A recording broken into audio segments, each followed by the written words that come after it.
Je sors de chez BMW et mon cœur a mal. Mon cœur a très mal. Mon cœur a très mal parce que bah ils m'ont dit bah j'arrive, je vois il y a 2 voitures dans le showroom alors que tu peux mettre 30 bagnoles. Et puis mes potes qui bossent là-bas, ils me disent bah oui là c'est prévu qu'il y ait plus que 2 ou 3 voitures dans le showroom pour faire comme Tesla, les Apple et toutes ces conneries. Et puis voilà, je dis bah je voudrais acheter un daily. Je dis il y a quoi? Bah il y a rien, il me dit. Ben, je dis en diesel boîte auto. Il y a bien un X3 2 litres diesel, une série 3, une 330D. Il me dit mais t'es malade toi. Il me dit c'est fini ça frère. C'est genre d'art de dire c'est fini cette époque-là. Tu sais, j'avais l'impression que je lui demandais une M5 V10 avec un 10 cylindres en V de 5 litres. À cette époque-là, tu choisissais ta série 5 de papa, tu pouvais avoir un V10 de Formule 1 dedans, chez BM. T'avais des 850 CSI, des 760 V12. Putain. Donc là, c'est grande frustration. Je me suis dit, tu sais, j'étais vraiment rendu à un point où j'ai dit, vas-y, il y a bien un X2, non, un X3 2 litres diesel. Non! Mais mec, j'ai l'impression que, pourtant, les M3 G80, c'était encore la bonne époque. À l'époque, le mec, il allait chez Ferrari, il achetait un 12 à plat. Il disait, ouais, je vais prendre la Testarossa, là, la 512 TR. Boîte Manu, voilà, 12 cylindres à plat, 5 litres de cylindrée. T'allais chercher une Murcielago, frère. Il y avait 6 litres 7 de cylindrée, un V12, voilà. Bon, après, on est dans les marques de ouf. Mais je veux dire, t'arrivais chez BM, tu prenais un bon vieux M3 36 avec un 3 litres 2, frère, qui hurlait à la mort. C'est terminados. Maintenant, t'as des iX, des 50i, des hybrides rechargeables à TVA et mes couilles. Oh non. Oh, quelle misère, mais qu'est-ce qu'on vit? Mais je sais pas si vous vous rendez compte que ce qui nous anime, genre moi ma chaîne YouTube elle est basée là-dessus. Non mais si tu veux, il y a des voitures qui existent déjà, mais moi ma chaîne YouTube, tu sais, il y a des gens qui ont bâti des business de ouf autour de l'automobile. Alors même si ça menace pas forcément le travail de certaines personnes, moi je vais faire d'autres choses si tu veux. Mon business n'est pas fixé sur des vidéos de voitures qui sortent neuves de chez BM. Mais je pense à des mecs qui font des vidéos des voitures qui sortent, ils vont faire que des vidéos de promotion. Je pense aux vendeurs automobiles. Dans 2 ans, sa chaîne YouTube, c'est que de l'élec. Ou alors il va se mettre à parler de voitures qui sont plus des neuves, quoi. Mais tu vois ce que je veux dire, il y a des gens qui ont basé des trucs de ouf, et on est en train de nous tuer ce qui nous le fait lever le matin. C'est ça qui est ouf. C'est que nous, les gogoles, il y a plus grave sur Terre, évidemment. Mais nous, on est des gogoles BMW, on est des cassos. Bon. Ce qui nous anime et qui nous fait lever le matin, qui nous donne envie de travailler, qui nous donne la rage de réussir des petits trucs, c'est en train de crever. C'est en train de nous tuer quand même notre passion ultime. C'est incroyable, frère. Surtout que c'est pas la raison numéro 1 de la pollution. C'est rien à côté d'autres trucs, c'est ouf. Moi, ce qui me fend le cœur, c'est qu'avant, quand tu travaillais chez BM, quand tu travaillais dans des marques de voitures, t'étais fier. Le mec même tu peux dire, ouais, Renault, c'est plus des voitures, c'est moins des voitures de passionnés, parce que c'est des gens qui ont besoin d'avoir une Renault ou d'une Peugeot. T'arrivais chez Renault, le mec qui disait, ah putain, il disait ça c'est une Mégane 3 RS. C'est une Renault Clio 3 RS, frère, ça fait 174 chevaux. Et il y a 20 ans, il te parlait de la Clio Williams. T'allais chez Peugeot, il disait, ah ça... Bon, t'as le mec qui a la 205 GTI, et après t'as celui qui a la 1,9 litre Griffe, la verte. Tu vois? C'était passionnant, mec! T'arrivais, pour ceux qui avaient vraiment de l'oseille, t'arrivais chez EM, tu disais là je veux un M3 36 GT. T'étais quelqu'un, frère! Tu vois? Évidemment, les riches, après, chez Ferrari, Lamborghini, c'est autre chose. Ils ont jamais fait des voitures de tourisme classiques. Mais t'arrivais, tu vois, il y a encore quelques années, t'allais chez Peugeot, tu te prenais une 308 GTI, ça pétait à chaque rapport, machin. Là, frère, t'as des 1 cylindre. T'as des 1 cylindre maintenant. Quelle merde! Tu vois, là, j'ai les gars du magasin de moto qui m'ont appelé, ils m'ont dit, ah bah, ta moto électrique, elle arrive la semaine prochaine. J'en suis rendu à ce point-là. Oh, ta bécane de cross électrique, elle est arrivée, Lucien.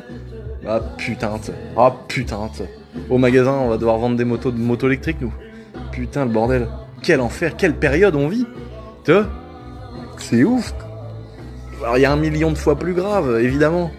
Mais c'est ouf, quoi. J'ai l'impression que les mecs, c'est femmes et voitures. Il y a rien d'autre dans la tête des mecs. Et genre, on est en train de chier sur l'automobile, là. Et voilà, bon, voilà, c'était ça que j'avais envie de dire. Je sais pas s'il y a des gens... Enfin, j'ai l'impression qu'on a tendance à pas réagir, en fait. On se dit, ouais, de l'hybride... Médo, ouais, faut vivre avec son temps. Mais vis avec ton temps, frère, laisse-nous tranquille. Moi, je veux rouler avec des V8, avec des V12, frère, avec des W16, 4 turbos, frère, laisse-moi tranquille. Mais le downsizing, frère, avec son V6 3 litres dans sa Ferrari. Bon, on va devoir se renouveler. Voilà, on va se renouveler. Je vais devoir m'acheter un écureuil ou un R66 turbinette. avec une turbine du Seigneur qui bouffe 100 litres à l'heure. Voilà, on va... si on peut plus consommer à droite, on va consommer à gauche. Hein. Tu vois ce que je veux dire? On va se démerder. Hein. On va brûler du gasoil. Putain. Non mais frère, s'il faut entendre un moteur tourner et qu'il faut que ce soit dans un hélicoptère, bah on va faire de l'hélico, frère. T'inquiète, ils sont pas prêts de nous mettre des turbines électriques dans les hélicoptères, dans les avions, etc. Alors on va se renouveler, on va aller chercher des bruits mécaniques ailleurs. Hein, qu'est-ce que je dis? Des gros moteurs là, des gros flat 6 là, 10 litres de cylindrée là, le truc qui fume noir alors que c'est un essence, tu vois ce que je veux dire? C'est ça qu'on aime, le truc qui pète, qui fume, qui goûte de l'huile par terre. Putain, laissez-nous rêver, bordel de merde. Moi je suis un blaireau. Donc moi tu sais, je suis là, voiture, moteur, essence et tout, je suis un cassos. Ok, c'est comme ça, c'est le constat, qu'est-ce que je te dise? Mais ça me fait mal de voir l'automobile qui part en vrille. Tu vois, genre, même si je suis pas spécialement client, quand je vois la dernière... Oh non! Oh, j'ai marché dans une grosse merde, j'en ai mis plein mon tapis! Oh non! Oh la tragédie qui vient de m'arriver! Oh, fait chier! Je disais quand je vois la dernière vidéo d'Akram, où il a acheté la Mégane 4 RS avec une version RS je sais plus quoi qui est toute noire. Oh, je lui ai envoyé un message, je lui ai dit mais mec, mais quel film de cul quoi. Alors que je suis pas spécialement client Clio RS, Mégane RS, mais là j'avais envie de l'acheter tout de suite. Incroyable la voiture, incroyable, elle est d'une beauté frère, c'est ouf. Et bah c'est fini, voilà, c'est fini ça. Tu sais, t'as le mec qui avait pas forcément le budget démesuré d'une M3 G80 ou d'une BM ou d'une Golf, je sais pas quoi, et ou pour des raisons, bah moi je préfère avoir une Renault parce que c'est un truc un peu sportif, qui est vraiment une putain de caisse, hein, la Mégane RS, c'est une folie. Mais par contre, je veux quand même passer un peu discretos et puis pas me faire traiter de sale riche par mes patrons ou par mes clients, si c'est le patron de sa boîte ou des choses comme ça. Et bah t'allais chez Renault, tu sortais une Mégane 4 RS, frère. T'as un missile, frère. Un châssis de fou, une gueule de fou, un bruit de bâtard. Bon, ils ont downsizingé le bordel. Ils nous ont viré le 2 litres du Seigneur. On est redescendu en 1 litre 8. Mais bon, voilà. Bon, tu fais 3 accélérations, c'est une 335 et une 54. T'as une bougie d'allumage qui saute ou une bobine. Ou voilà. Bon, faut pas les cartos ces moteurs-là, sinon ils montent en l'air. Mais si tu la laisses d'origine, une Mégane 4 RS, frère, ça fait un bruit de fou, quoi. C'est super caisse. Mais bah c'est fini, ça aussi, quoi. Ça aussi, c'est fini. Tu voulais t'acheter une petite Alpine? Finito. Le mec qui voulait se faire une petite folie de s'acheter une Mustang, la Mustang de ses rêves, rien qu'avec un moteur EcoBoost ou un 2 litres, tu vois, le dit, bon allez, je me fais un plaisir, je m'achète une Mustang. Ou alors je me fais un plaisir, je m'achète une Yaris GR. Je me fais le plaisir, j'ai travaillé pour ça. 100 000 euros, frère. C'est-à-dire que la voiture, elle vaut 40 000, t'as 60 000 euros d'immatriculation. De malus. 100K, frère. Et là où je perds pas espoir, c'est que je me dis bah qu'il y a des mecs qui vont ouvrir des concessions incroyables en occasion. Il y a des mecs qui vont nous ouvrir des magasins, ça sera comme une devanture de chez BM. Et sauf que dedans, bah, il y aura que de l'occasion. Et frère, il gagnera encore mieux sa vie qu'un vendeur chez BMW, tu vois. Et parce qu'il y aura de la marge, parce que ce sera des voitures d'occasion, parce qu'elles seront déjà mat.